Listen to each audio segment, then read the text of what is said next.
defense to plead and prove exigency.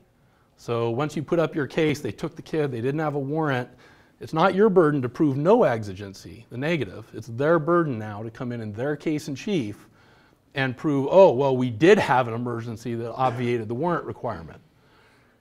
I don't know where you guys are in Arizona on that. I suspect that you're going to need to do some work, and it takes lobbying efforts. I mean, I spent a lot of time talking to the Judicial Council guys to get that pushed through, but we got it. And we have, you know, our prior appellate work sort of laid the foundation to get them to accept and adopt those jury instructions. So now it's a lot easier. This took like 10 years, but it's a lot easier now out in California to push one of these claims in state court. And you guys might think about that out here if you're all working in the same direction, and maybe get together as a group, conference, and everybody, you know, talk and communicate and put together a plan and start pushing that out here. And you do it maybe state by state, Joe. And eventually, you know, everybody's following the same playbook. That'd make it really good. So, yeah, Ninth Circuit, you have to prove the negative. That is, that an exception doesn't apply. Look at the Ninth Circuit model instruction. And the model instructions are a great place for guidance and authority. Ninth Circuit has a lot of good law in there. They've changed. It's actually interesting. Back in 2007, when I'm looking at the Ninth Circuit model instructions to figure out what the hell this whole new area of law is about, because this wasn't my background. I was a commercial guy. And that was the first place I looked, is you know, they're pretty clean. They just had a bunch of little instructions, that's it, and they didn't look good. But now, when you go back and look at the Ninth Circuit's model instructions for like our familial rights type cases, they actually don't have a single simple bad instruction. What they have is this big long prose about all these rights and how they're all over the place and we need to figure it out, essentially.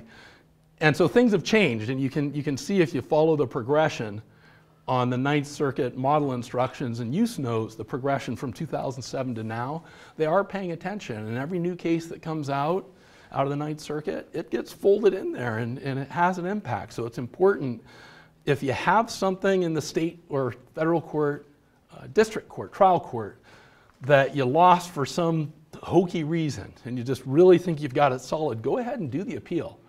Because the Ninth Circuit, if you're right, you're right. And they'll publish it, and then it'll get folded into their jury instructions, and it makes all of our lives a lot easier. So just, it's a lot of work, but you know, that's how law changes. Okay, yeah. Yeah, you see all these cases here say basically the same thing. The plaintiff has to prove the negative. And I talked a little bit earlier about the pendulum swinging our way.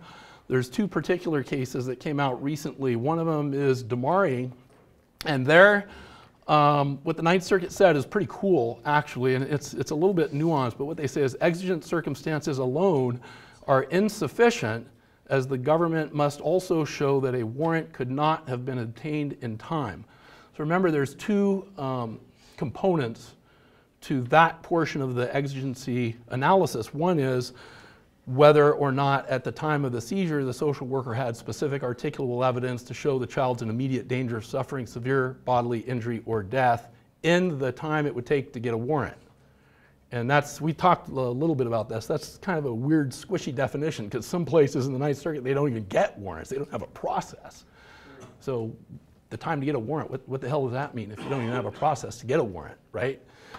But anyway, what they said in Damari is that the government bears this burden. That is not the plaintiff's burden.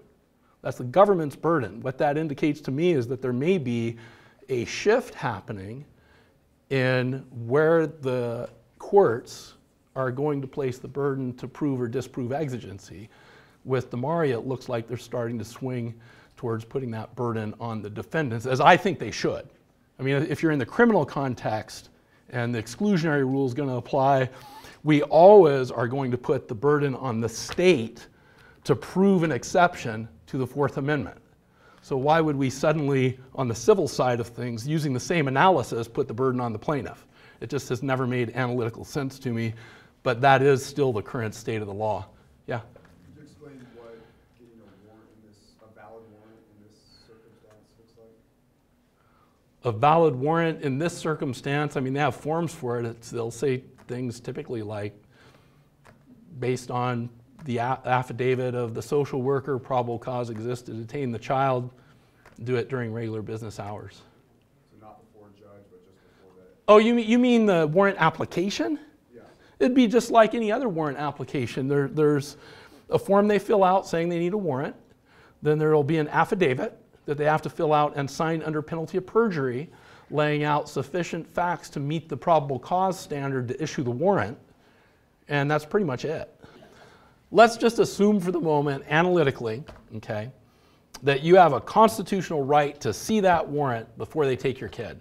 And the only thing we're looking at is they didn't show me the warrant, so they violated my constitutional right. Okay. How are you going to convince a jury that you didn't just waste a week of their time away from their families, their work, everything that's important to them, to come listen to this story about how some cop or social worker, the only thing they did wrong was to not show you a warrant? I'll tell you, you're going to get gored on that case, even if you're right. That's one where you should definitely file your summary judgment and hope to God you win it, because you don't want to go in front of a jury establishing liability on something like that. If you're going to go all the way on one of these things, you're going to get off the boat, get in the river, and go for it. You want to make sure that what you're looking at is a substantive, important right that really caused injury. It really caused injury. The failure to show me a warrant, it might have pissed me off, but is that really a compensable injury? I don't think it is. I don't think any jury is going to buy into it. So that's the real question, and that's why I've never really researched the issue, because it just didn't look to me like something, and it happens all the time, but it didn't look to me like something that was going to get a jury excited and angry about what happened here, because that's where you're going to get your big numbers with a jury. I mean, you see a lot of verdicts out there for $1. You don't want to spend 7 years in litigation going up and down in front of the Ninth Circuit for $1 for your client. You don't want that. It's not good for you, it's not good for them.